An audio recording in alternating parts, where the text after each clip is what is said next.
So this is my Mark II VR6 swap conversion. Just got it starting just a little while ago.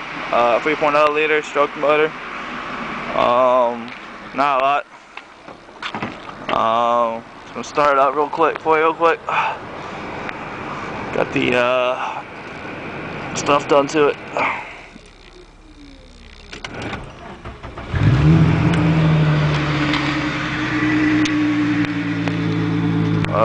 Mark II VR6 swap conversion.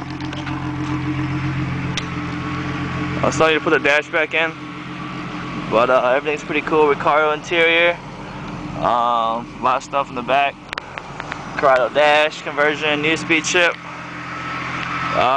Sitting on coilovers right now.